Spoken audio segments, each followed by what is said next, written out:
Bienvenue sur le podcast du site media24.fr, le média indépendant d'information sur l'économie, l'environnement et les sciences. Et je suis là aujourd'hui, spécialiste des sciences, pour discuter avec vous des dernières avancées.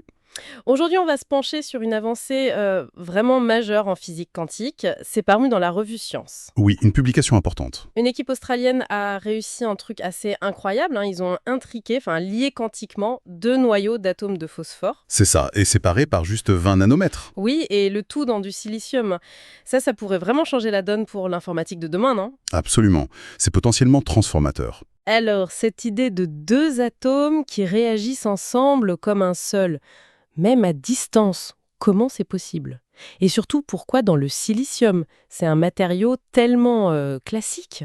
Ben oui, c'est là tout l'intérêt et le paradoxe. C'est le fameux phénomène d'intrication quantique. En gros, deux particules ici, les noyaux de phosphore, partagent un état unique. Si on mesure l'une, Hop, on connaît l'état de l'autre instantanément. exactement. Mais le faire dans du silicium, c'est ça l'astuce. Le silicium, c'est la base de toute notre microélectronique actuelle. D'accord. On parle beaucoup des qubits supraconducteurs, des ions piégés, c'est vrai. Mais cette approche qui utilise le spin nucléaire, Le spin nucléaire, c'est-à-dire. l'orientation magnétique du noyau de l'atome, en quelque sorte. C'est d'une approche moins médiatisée, mais qui pourrait, elle, bénéficier de tout le savoir-faire industriel qu'on a déjà sur le silicium. Des décennies d'expérience. Je vois, donc on capitalise sur l'existant. Mais comment ils ont fait concrètement pour connecter ces noyaux? Ils sont quand même isolés, même à 20 nanomètres. L'article parlait d'une métaphore. Oui, une image assez parlante proposée par la chercheuse principale, Dr. Holly Stemp.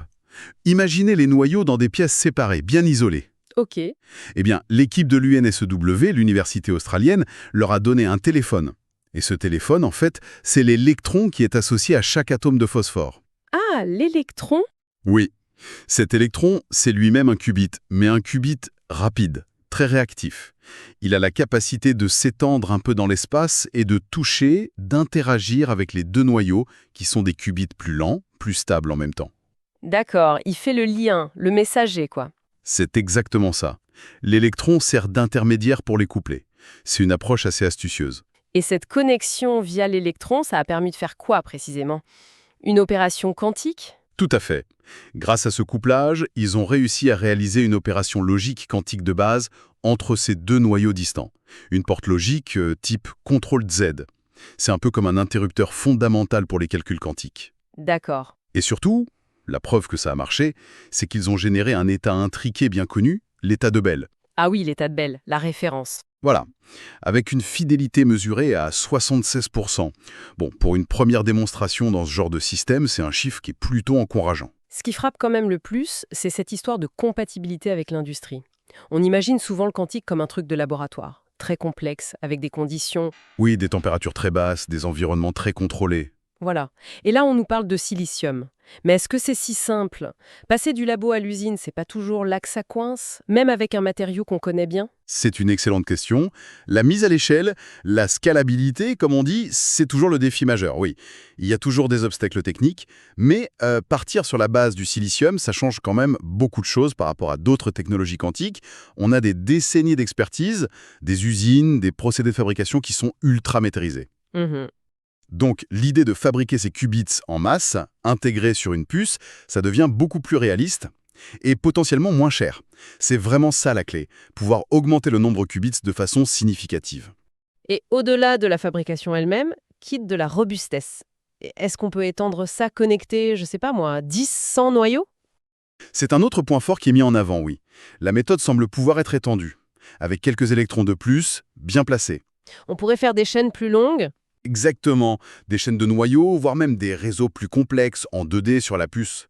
On pourrait imaginer forcer les électrons à s'étendre un peu plus loin pour connecter des dizaines de noyaux. Ah oui, ah. Ça ouvre la voie à des architectures quantiques plus flexibles, peut-être même des systèmes hybrides qui mélangeraient la vitesse des qubits d'électrons pour le calcul rapide, Et la stabilité des qubits nucléaires pour stocker l'info quantique plus longtemps. précisément. C'est une piste très intéressante. Du coup, si on met tout ça bout à bout, l'image d'un microprocesseur quantique gravé dans du silicium, un peu comme nos puces actuelles, mais avec des capacités quantiques, ça commence à devenir concret.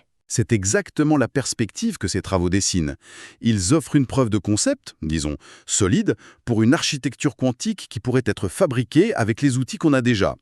Bien sûr, il faut encore améliorer la précision, la fidélité, prouver l'intégration à plus grande échelle, mais si ça se confirme, On pourrait voir des puces avec des dizaines, des centaines de qubits.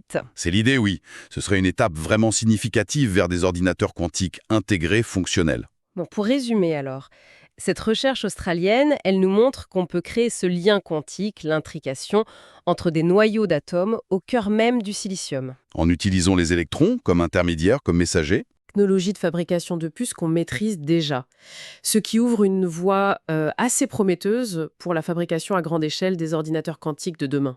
Tout à fait. Et au-delà de la simple course à la puissance de calcul, ce qui est fascinant, je trouve, c'est de se demander quelles nouvelles choses on va pouvoir faire.